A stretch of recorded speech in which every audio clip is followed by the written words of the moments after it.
So today we'll be welcoming 6 speakers that will share that have different walks of life and different perspectives on the word community. It's my pleasure to welcome our first speaker, founder of My Byword Office, Erik McRae. First of all, I'd like to say thank you very much to Maxine, Amber, and all the Creative Morning teams. They've been doing this for 5 years, so a big round of applause, and thank you for getting us all together.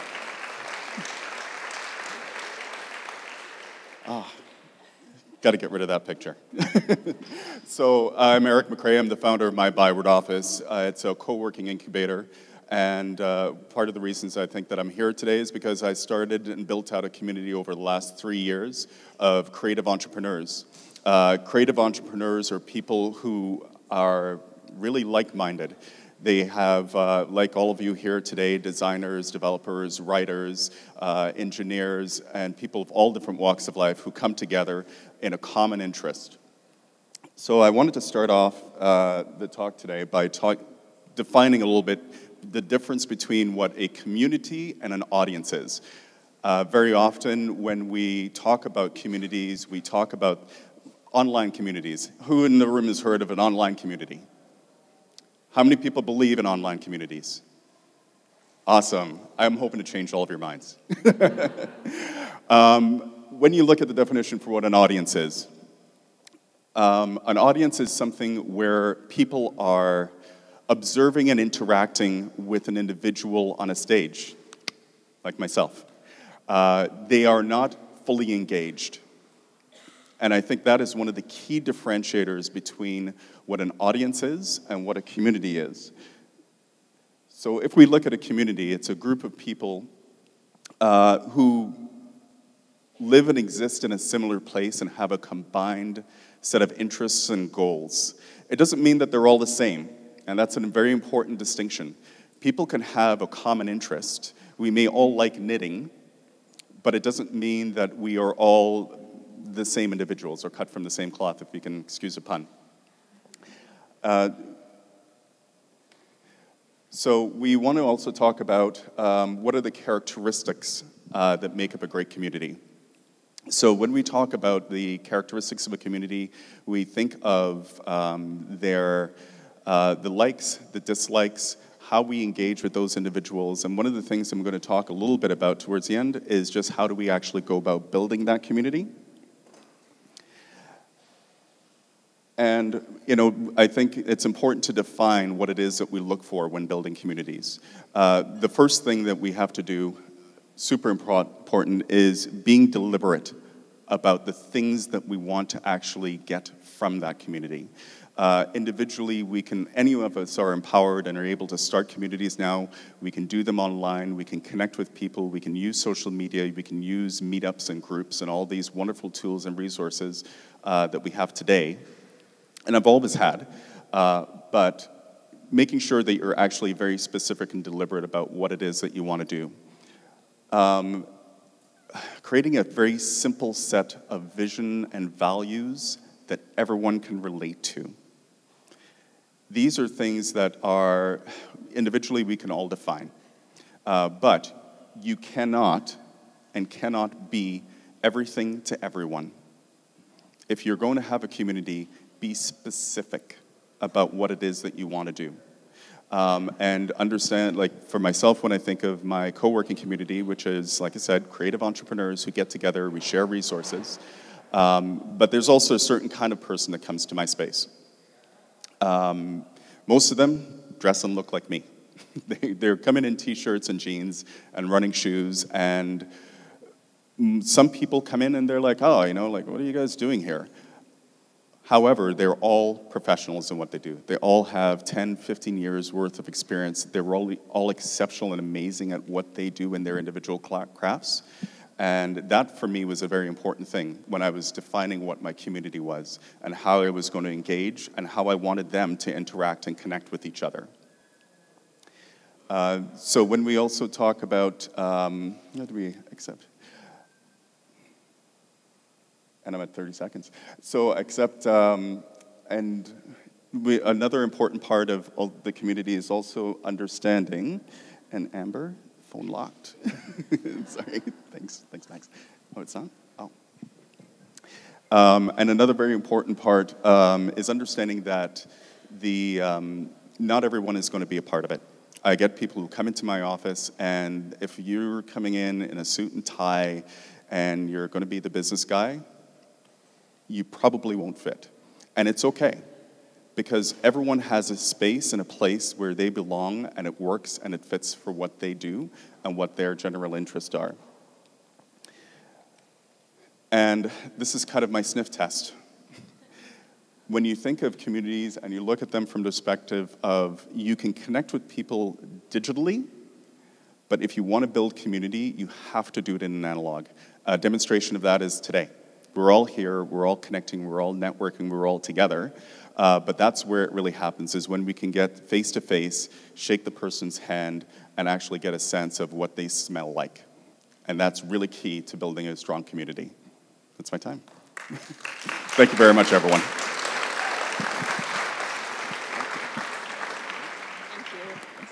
Thanks, Erik. And now to speak to us about the power of food and community, Alisa Campbell. Good morning. You may think from these photos that the best part of my job is the food. And I think that Simon, our chef and kitchen manager, would be a little bit miffed if I didn't say that wasn't true, at least some of the time. But the reality is the best part of my job is the people that I meet, especially on Wednesdays when, after our cooking workshop, we sit together to eat lunch. And that simple gathering, that half an hour of time, it never ceases to make me pause for thought. And that's because the diversity of people that sit at that table is absolutely astounding.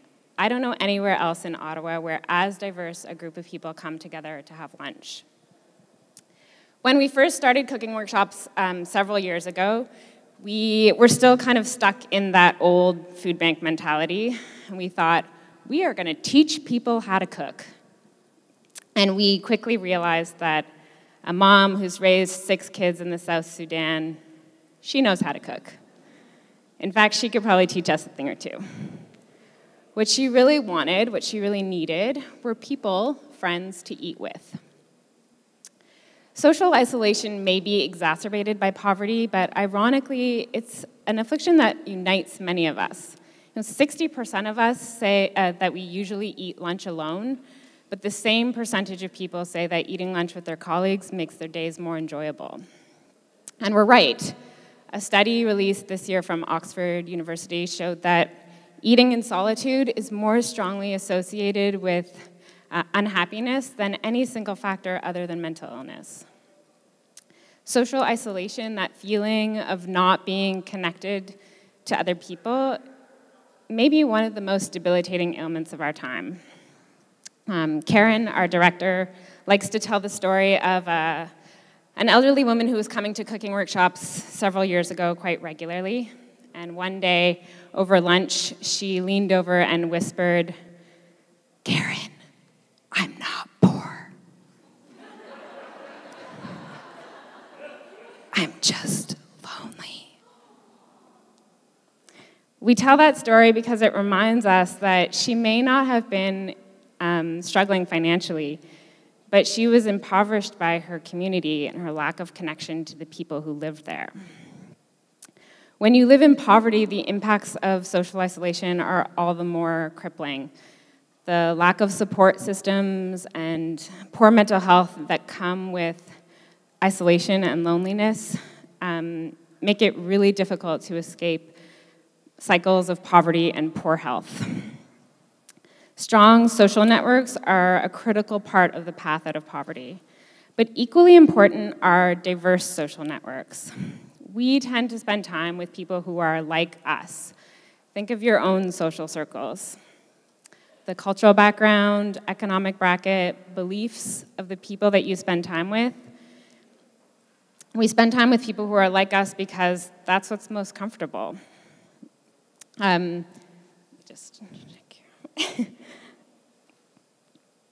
Oftentimes, our institutions designed to help us socialize, they reinforce that habit by dividing us along income lines. So in our neighborhood, we have an after-school program exclusively for low-income kids, And then we have a tennis club that has high membership fees and a dress code. And the result is that we really struggle to connect with people who are different than us. Every Monday, we have groups of kids that come to the Parkdale Food Center for workshops on how to become a solutionary. And a big part of those workshops is about the importance of getting to know your neighbors and your neighborhood. In the third workshop, we ask the kids to write down on a card things that they've noticed in their neighborhood that really strike them. And one 10-year-old's card has been hanging in our office on the wall since last November. She wrote, "In my neighborhood, most people don't know how to deal with different ideas." I think one of the most important aspects of the Parkdale Food Center is that it breaks that trend by creating a space for everybody. On Wednesdays at lunch, I have no idea who I'm going to sit beside. Last week, I sat beside a retired actuary, and we shared our secret love of math. The week before, I sat beside an elderly woman with a beautiful Caribbean accent who'd been living in our neighborhood for the past 40 years. Sometimes I sit beside an 8-year-old. Sometimes I sit beside someone who's struggling with mental health and addiction. As a result of working at PFC, I can nod a friendly hello to nearly half of the people that I pass on the street on my 20-minute walk home in the evening. Imagine what that would mean for your commute. In my line of work, we often ask ourselves, how do we get to a place where food banks aren't needed anymore? And I think at least part of the answer is by getting people to sit around a table together.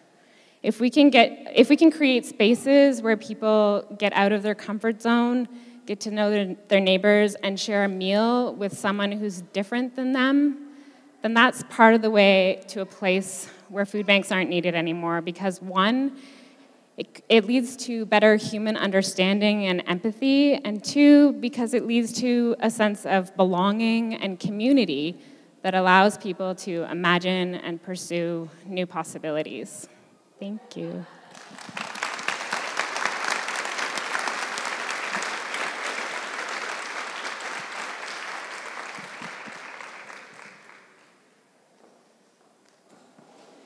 C'est mon plaisir d'inviter Cindy Savard du Pressoir à vous parler on the subject of bilingualism in Ottawa. Oh, wow. That's a lot of people. So hi, everyone. I feel really privileged to be here this morning, thanks to Creative Mornings. I feel even more privileged to be here because I'm the only Francophone among all the speakers this morning. And I'm here. And I'm here today to speak about my community that I serve, that I feel that I serve. And I came here 5 years ago to study at U Ottawa to get my teacher's college degree, which I now have. And I was really sure I was going to go back to Montreal afterwards because Ottawa was known as the city that the fun forgot. And I'm passionate about cultural events, and I was all in Montreal. And once I got here, I scraped the web because I was curious to know what was happening here. And oh my God, there was so many things that was happening here, so many opportunities to do activities, cultural activities. And then I decided to do something about it, to serve my community, to serve the cultural events mission. And I built Sous-Sol 819. That was the first thing that I did, and I decided to stay here. And I felt that I had a mission to fulfill because the big media weren't really promoting these events. So then I got a collaboration with Apartment 613. I was their Francophone branch, and it worked really, really well. And I had the chance to work for the first time with an Anglophone organization, and it was great. And I'm now working with Anglophones every day, and it's another culture that I didn't get the chance to meet before. And this is amazing to commute together for the first time in my life. I had to discover a new culture, and it was just beside me. So then, a few years ago, 9 weeks ago, I just launched Le Pressoir with 2 other colleagues, and it's a bigger media now. It's a Francophone media, And every week, we send to our subscribers a newsletter. Where's the newsletter? Da-da-da. No, I don't have the newsletter, but, well, you have to subscribe to see what the newsletter looks like. So every week, every Monday, we send a list of events, cultural activities you all can do in the area. We cover both Ottawa and Gatineau region. It's something great, and the first mission is to provide Francophone with cultural activities. There is a second mission, and I'm going to tell you about it in the next minutes. A bit of storytelling. I just came back from a trip to Europe. I crossed by bike 4 countries. I started in Germany, ended up in Hungary. And all my life I was told that English was the language to learn, was the international language, but I couldn't use any of my English in these 4 countries that I crossed.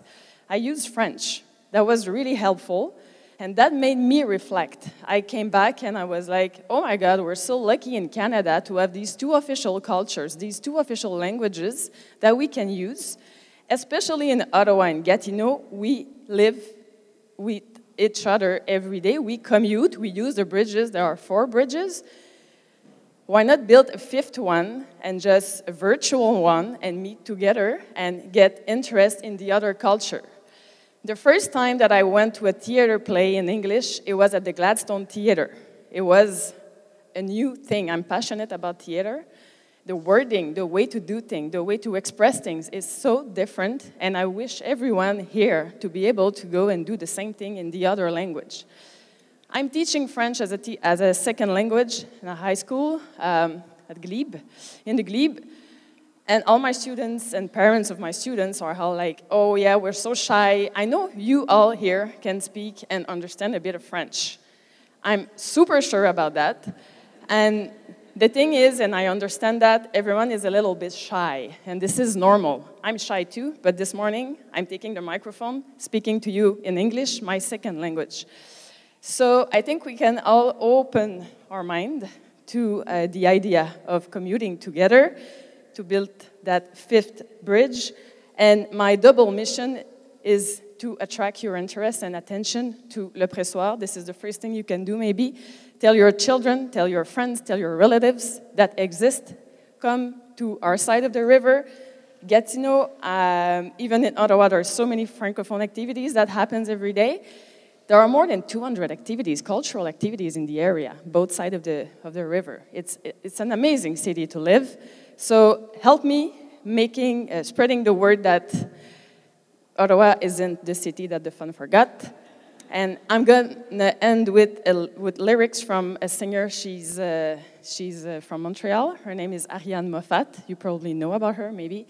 And these lyrics are, l'ouverture de l'esprit n'est pas une fracture du crâne. For those who understood, this is my point I wanted to make this morning. And for those who didn't get it, come and see me. I'm going to be really happy to help you out with that. And that's it, Le Pressoir, and join.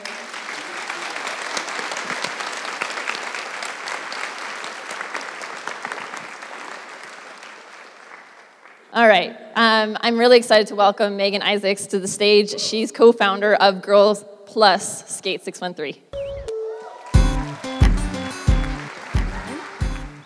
So my name is Meg, and I care a lot about skateboarding, which is still something that's surprising for me to say because skateboarding did not care a lot about me. I was about 12 years old when I picked it up, and I quit pretty shortly after because I didn't see myself in skateboarding. I didn't know of any girls, or certainly adult women, who are still doing it. And I think subconsciously, I just didn't think it was something I could be good at because I didn't see it. Am I too loud to lean? Too close. Up. So about a decade later, skateboarding came into my life again, and I met a group of beautiful weirdos that were always skating and causing a ruckus in my neighborhood in Centertown. And they started inviting me out, and I quickly started to see that this was more than just a group of people who had skateboarding in common. This was people who supported each other. And we supported each other in other areas of our lives outside of skateboarding. We helped each other put together art shows. We opened skate shops. We started 2 or 3 not-for-profits. And we ended up actually hustling the city to get a skate park built in the downtown core, finally. And after that, we even got it named after our friend Charlie, who passed away. So I was quickly starting to see what we could do as a community. And it allowed me to grow not even my own confidence, but to know that as a group of people, we could create change and we could impact the city of Ottawa and our city's culture. So this gang of strange misfits that I was hanging around with told me about this night that was starting up at McNabb indoors called Girls Only Sessions. And when I went to that, it was like the missing piece for me. Because I finally saw myself in skateboarding. And I was meeting people like me, and they were afraid to try it too, but we were all encouraging of each other and wanted each other to succeed.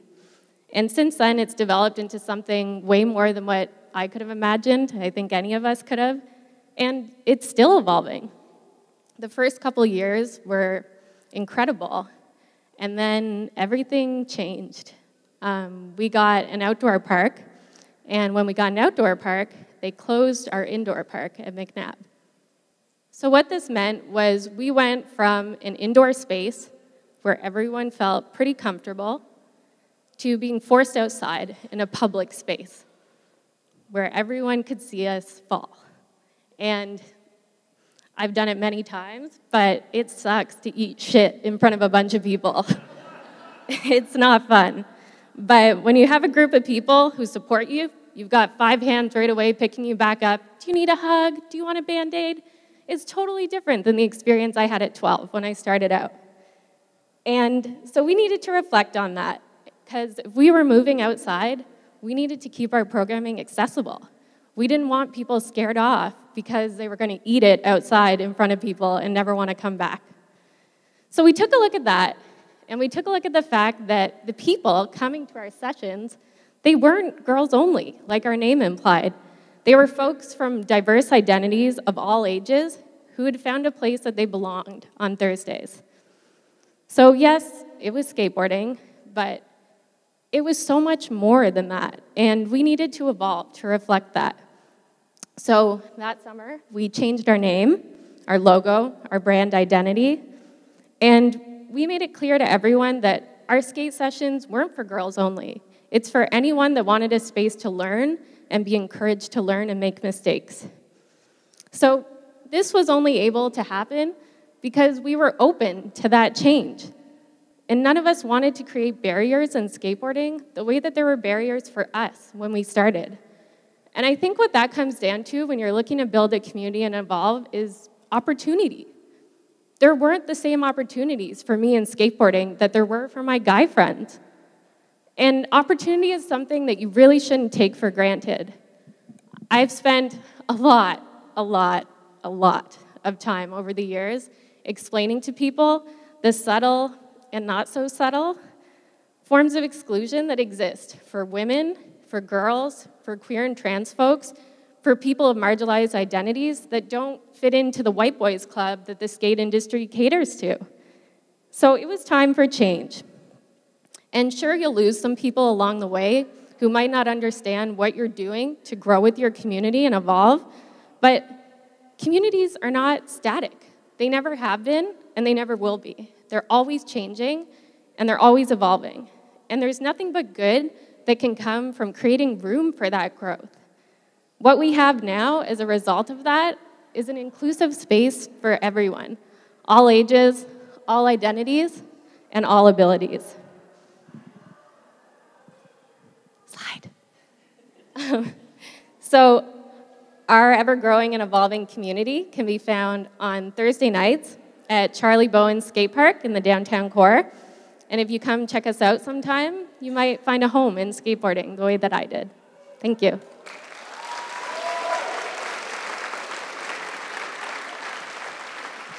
Such a good job. Thanks, Meg. That was awesome. So please help me in welcoming a community leader who is both Anishinaabe and Haudenosaunee. Did I say that right? I hope so. Well, he'll teach me. Thank you. David Garrow. The mic stand? Yeah.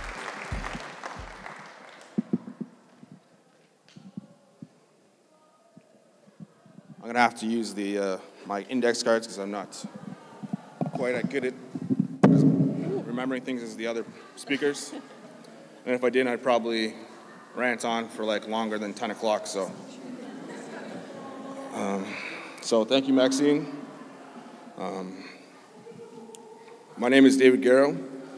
It is a pleasure to be here, and I thank you all for welcoming me here. And I just wanted to quickly say thank you to the Algonquin Nation for welcoming us and providing a safe passage on their unceded territory. Obviously, as you can tell, our theme is on community. The moment that defined the idea of community for me happened when I opened a classroom door when I was 12 years old. But to make sense of that moment, I must provide a bit of my family background. My mom was born and raised in a small First Nation called CMOtt.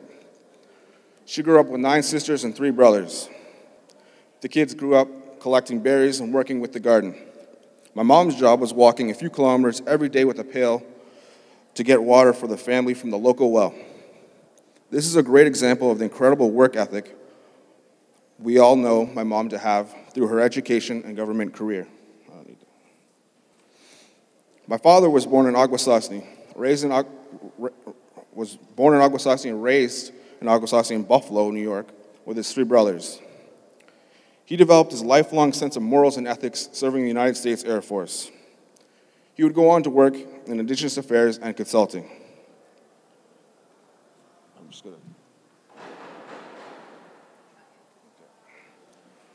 They met in 1969 here in Ottawa.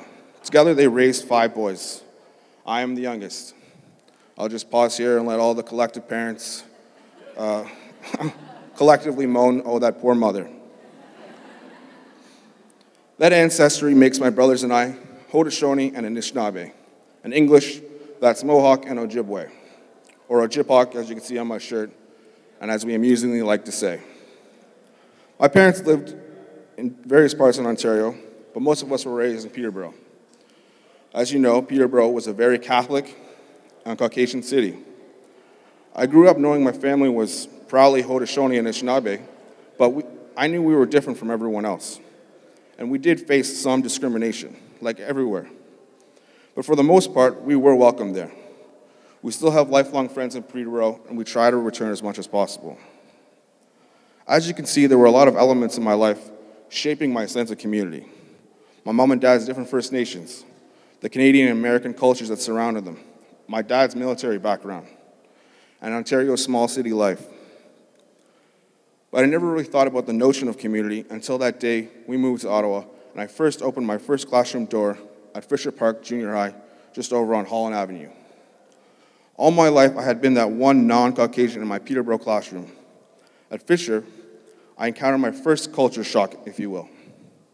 I suddenly found myself in a mini UN.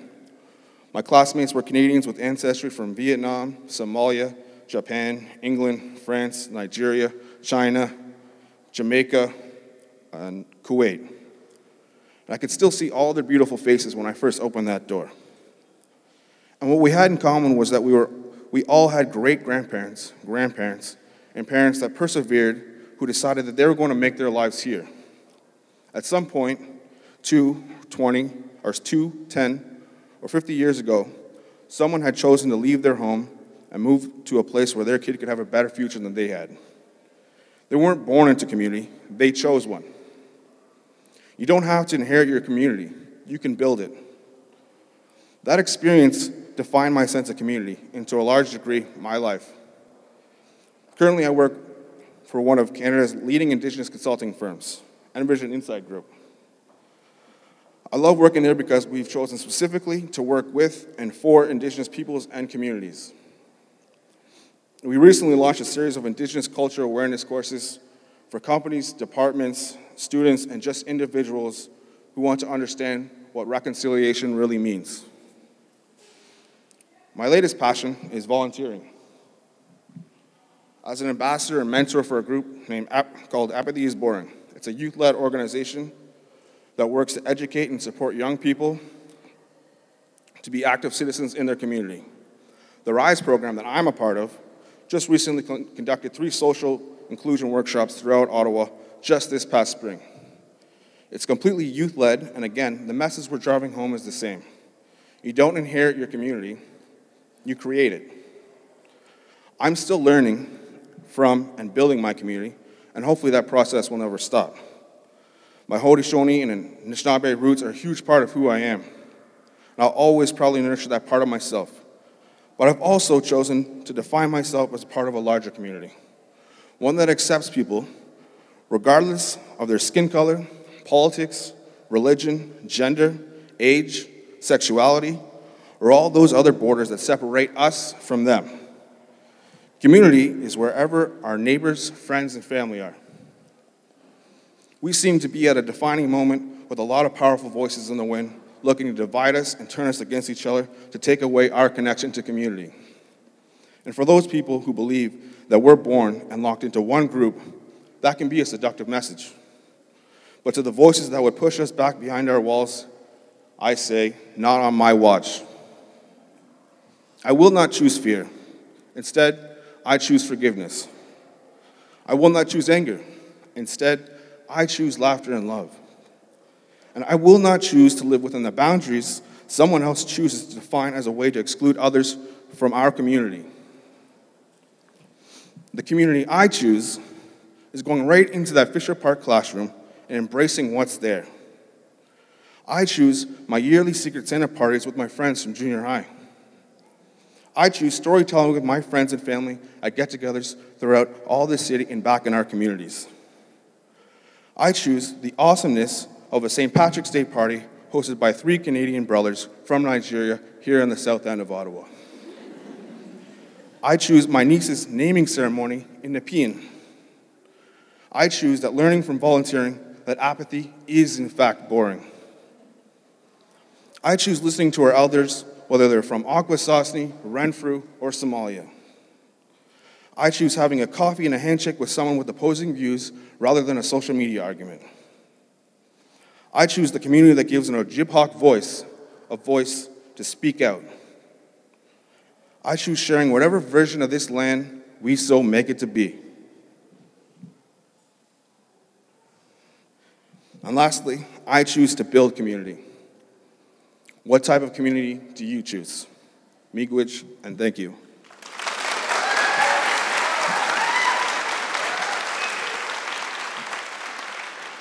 Okay, last but certainly not least, I'd like to invite Little Miss Ottawa, Julie Weber, to the stage. Hi everyone, my name's Julia Weber and I'm from Little Miss Ottawa. It's an Instagram account that I started 4 years ago as a way to challenge myself to get out and explore more of Ottawa instead of always waiting for my next international adventure. It's a passion project that's grown in a way I never could have imagined, and it's introduced me to so many amazing communities in the city, from Instagrammers, musicians, foodies, makers, and more. And I think sometimes it's easy to overlook your hometown and take it for granted. I'm certainly not a stranger to that, but when I travel now and I see other cities doing things differently, I see that as an opportunity to come back and create a community around it. So it's an opportunity and not a weakness. And I'm proud to be a part of a lot of communities in Ottawa, and I think they make us so much stronger. So I asked Instagram, what does community mean to you? And they said, belonging, energizing each other, fun and inclusion, gatherings with tasty food, feeling like I can make an impact in my town, and support and togetherness. So I think community can mean all of these things. But for me, the secret equation... Okay. Oh, oops. I haven't used this before. Oh my God. Okay, so community equals experience plus connection. Anytime that you can experience something with people and also have a connection, it's going to make everything so much stronger. And the glue that holds all this together is passion. Passion's contagious. It's what keeps us there when things are hard. And we're also able to connect with people on a deeper level. So really quickly, 10 seconds, I want you to turn to someone around you, hopefully someone you don't know, and share your passion with them. So 1, 2, 3, go.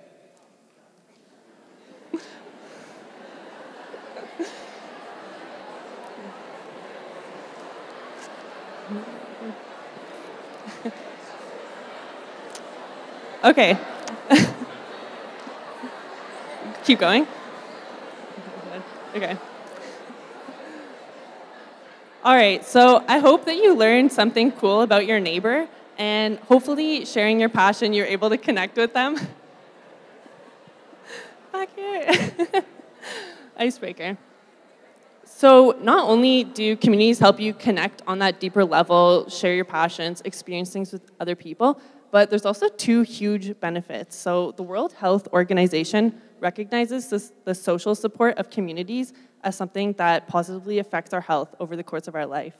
And Harvard did a 75-year study on what's the factor that makes us the happiest throughout our lives, and it's relationships. So as we get older, our interests develop more. We're able to find like-minded individuals. We're able to find people that share the same passions as us. And if we're building communities around that, imagine the strength of the relationships within that community, and then in turn, the happiness that it's creating for you. But where do you find communities? Well, you're sitting in one huge one today. Creative Mornings is an amazing community of like-minded people. You come here to get inspired, you come here to connect with people, so this is a great starting place. But social media is also an amazing tool for finding people. You can put a status out today on something you're passionate about, and people who share that same passion, they'll respond to it. And similar to how I put what I was passionate about out on Instagram. And even if you look at your Facebook feed, there's Facebook events that are coming into it every day, and those are open invitations from communities to get you to join. And you might think, maybe I don't have the skills, I don't know anybody, and I certainly didn't when I first started. I started my Instagram account with my iPhone, and then I learned photography. But I met people in the Instagram community through meetups, and they welcomed me with open arms. They were so willing to teach me things, and I've created really great friendships from that.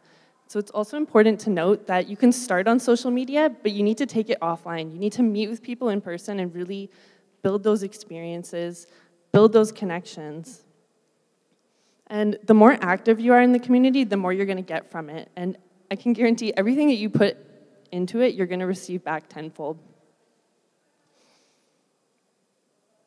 So what are the next steps? Well, anytime you can create a community around something, whether for personal or for business, it's going to make everything so much stronger. And my whole goal with Little Miss Ottawa is to encourage people to get out there and explore. So I challenge you today to get out there and explore new passions, whether existing or new, connect with new people, really put yourself out there and get loud about things. And you never know where your next community might lead you. And it might have started in this room today when you shared your passion with someone just a few moments ago. Thank you.